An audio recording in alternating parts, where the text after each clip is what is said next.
இப்போ ஒரு patient hair டிரான்ஸ்பிளான்ட்டுக்கு வராங்க அப்படின்னா, அவங்கள எப்படி நம்ம ப்ரிப்பேர் பண்ணலாம் அப்படின்னு பார்த்தீங்கன்னா, ஃபர்ஸ்ட்டு அவங்களுக்கு ஸ்கேல்ப்ல ஏதாவது இன்ஃபெக்ஷன் இருக்கா? அல்லது டேண்ட்ரஃப் இருக்கா? அப்படின்னு பார்க்கணும். ஏன்னா வந்து நம்ம ஹேர் டிரான்ஸ்பிளான்ட் பண்ணும்போது லோக்கலைஸ்டு இன்ஃபெக்ஷன்ஸ் இருந்தா, அத முதல்ல ட்ரீட் பண்ணிட்டு தான் நம்ம வந்து ஹேர் டிரான்ஸ்பிளான்ட் பண்ணணும். இப்போ ஒரு ஸ்கேல்ப் இன்ஃபெக்ஷன் இருந்தாலும் சரி, இல்ல டேண்ட்ரஃப் இருந்தாலும் சரி, அதுக்குரிய ஆன்டிபயோட்டிக்ஸு இப்போ டேண்ட்ரஃப்னா வந்து கீட்டோகோனசோல் ஷாம்பூவோ, லோஷனோ அந்த மாதிரி குடுத்து, அவங்களுக்கு வந்து அந்த இன்ஃபெக்ஷன முதல்ல கிளியர் பண்ணணும். அத ஃபாலோ பண்ணி பார்த்தீங்கன்னா, அவங்களுக்கு நம்ம யூசுவலா மெடிக்கல் ட்ரீட்மெண்ட் அதாவது ஹேருக்கான விட்டமின் டேப்லெட்ஸு, சீரம் அது மட்டும் இல்லாம பிஆர்பி கூட நம்ம 1 ஆர் 2 சிட்டிங்ஸ் வந்து பிரையர் டூ ஹேர் டிரான்ஸ்பிளான்ட் நம்ம பண்ணலாம். இது வந்து நம்ம வந்து ஃபீல்ட வந்து ரெடி பண்ற மாரி. அதாவது ஹேர் டிரான்ஸ்பிளான்ட் நம்ம பண்ணும்போது, ஹேர் டிரான்ஸ்பிளான்ட் பண்ணக்கூடிய அந்த ஸ்கேல்ப் வந்து ஹெல்த்தியா இருக்கு அப்டின்னா, அது வந்து நம்மளோட ரிசல்ட்ட வந்து இன்னும் கொஞ்சம் இம்ப்ரூவ் பண்ணி குடுக்கும். அது மட்டும் இல்லாம, இப்ப ஆல்ரெடி ஹேர்ஸ் வந்து ரொம்ப வீக்கா இருக்கு. ஸ்கேல்ப் வந்து ரொம்ப ஸ்ட்ரென்த் இல்லாம இருக்கு அப்டின்னா, இப்ப நம்ம விட்டமின் டேப்லெட்ஸ் எல்லாம் சாப்பிடும்போது, வீக் ஹேர் ஃபாலிகிள்ஸ் எல்லாம் வந்து கொஞ்சம் ஸ்ட்ரென்தன் ஆயி, ஃபைனா இருக்கிற ஹேர்ஸ் எல்லாம் கொஞ்சம் திக் ஆகும்போது, நம்ம அகைன் மறுபடியும் ஹேர் டிரான்ஸ்பிளான்ட் பண்ணும்போது, அது கூட கூடி ரிசல்ட்ஸ் வந்து ரொம்ப நல்லா தெரியறதுக்கு வாய்ப்பு இருக்கு.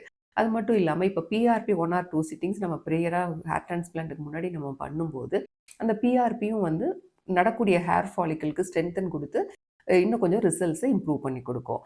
அடுத்து பார்த்தீங்கன்னா, இப்போ பேஷண்ட்ஸ் வந்து டயபெட்டிக்கா இருக்காங்க, அல்லது வந்து ஹைப்பர்டென்சிவா இருக்காங்க அப்படின்னா, டயபெட்டிஸ் வந்து கண்ட்ரோல்ல இருக்கான்னு செக் பண்ணணும். ஒரு ஃபாஸ்டிங், போஸ்ட் ப்ராண்டில் மாதிரி எடுத்து அவங்க டயபெட்டிஸ் கண்ட்ரோலா இருக்கா? அப்படி கண்ட்ரோல்ல இல்ல அப்படின்னா, நம்ம சுகர வந்து கண்ட்ரோல் பண்ணிட்டு தான் நம்ம வந்து ஹேர் டிரான்ஸ்பிளான்ட் பண்ணணும். அதே மாதிரி தான் ஹைப்பர் டென்ஷனும். தென் வந்து ஒரு சில பேஷண்ட்ஸ் வந்து கார்டியாக் பேஷண்ட்ஸா இருப்பாங்க. அவங்க வந்து பிளட் தின்னர்ஸ் எடுத்துட்டு இருக்க வாய்ப்பு இருக்கு. அந்த மாரி பிளட் தின்னர்ஸ் எடுக்கிற பேஷண்ட்ஸ் வந்து நம்ம ஒரு 5 டேஸ் முன்னாடி நம்ம ஸ்டாப் பண்ண சொல்லணும். இல்லன்னா வந்து நெறைய ப்ளீட் ஆகுறதுக்கு வாய்ப்புகள் இருக்கு.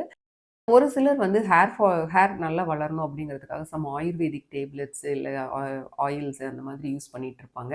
அந்த மாதிரி யூஸ் பண்ணாங்கன்னா, அதையெல்லாம் வந்து நம்ம ஒரு 10 டேஸ் முன்னாடியே நிறுத்த சொல்லணும். அதே மாதிரி தான் மினாக்சிடிலும். யூசுவலா மினாக்சிடில் ட்ரீட்மெண்ட் காமனா எடுத்துட்டு இருப்பாங்க இந்த பால்ட்னஸ் பீப்பிள். இவங்களுக்கு வந்து மினாக்சிலோட ஒர்க் என்னன்னா, இது வந்து நம்மளோட ஸ்கேல்ப்ல வந்து பிளட் சர்க்குலேஷன இம்ப்ரூவ் பண்ணும். அதாவது ஸ்கேல்ப்ல இருக்கிற வெசல்ஸ்ல வாசோ டைலட்டேஷன் ப்ரொடியூஸ் பண்ணி வந்து அதனோட பிளட் சர்க்குலேஷன் இம்ப்ரூவ் பண்றது மூலியம் தான் அந்த ஹேர் குரோத்த இம்ப்ரூவ் பண்ணும். அப்ப நம்ம வந்து அந்த மினாக்சிடில் எடுத்துட்டு இருக்கிற டைம்லயே நம்ம ஹேர் டிரான்ஸ்பிளான்ட் பண்ணோம் அப்படின்னா, நெறைய பிளட் வந்து லீக் ஆகுறதுக்கு வாய்ப்பு இருக்கு. அது மட்டும் இல்லாம அந்த மாதிரி பிளட் லீக் ஆகும்போது, அதாவது அந்த ஃபாலிக்கல் நம்ம நடுறது வந்து வெளியில எடுத்துட்டு வரதுக்கான வாய்ப்புகள் அதிகம். அதனால மினாக்சிடில் யூஸ் பண்ற பேஷண்ட்ஸ்னா அவங்கள வந்து ஒரு 10 டேஸ் முன்னாடியே நம்ம வந்து மினாக்சிடில ஸ்டாப் பண்ண சொல்லணும். அப்புறம் இது மட்டும் இல்லாம நம்ம பேசிக்கா ரொட்டீனா எந்த சர்ஜரி பண்ணாலும் நம்ம பண்ணக்கூடிய பிளட் இன்வெஸ்டிகேஷன்ஸ் நம்ம பண்ணணும். Complete haemogram, blood urea, creatinine அந்த மாதிரி அந்த ரொட்டீன் இன்வெஸ்டிகேஷன்ஸ் எல்லாம் பண்ணிக்கணும். ஒரு இசிஜி எடுத்துக்கணும். இப்போ வந்து அவங்க வந்து ஒரு 50 இயர்ஸ்க்கு மேல இருக்காங்க. ஒரு 45, 50 இயர்ஸ் மேல இருக்காங்க அப்படின்னாலே நம்ம ஒரு கார்டியாக் வேல்யூவேஷனும் வாங்கிக்கிறது நல்லது. ஏன்னா இது வந்து நம்ம லோக்கல் அனஸ்தீசியால பண்ணக்கூடிய ப்ரொசீஜர். அதனால அவங்களுக்கு கொஞ்சம் இன்ஜெக்ஷன்லாம் போடும்போது கொஞ்சம் ஸ்ட்ரெஸ்ஃபுல்லா இருக்கும். அது வந்து அவங்களுக்கு ஒரு பெயின் ஷாக்கையோ, ஒரு கார்டியாக் ப்ராப்ளத்தையோ குடுத்துறக்கூடாது. அதனால அவங்களோட கார்டியாக் ஸ்டேட்டஸ் வந்து நல்லா இருக்கான்னு நம்ம செக் பண்ணிக்கிறது நல்லது.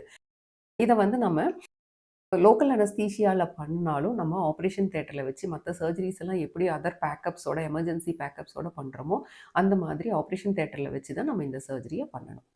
Thank you.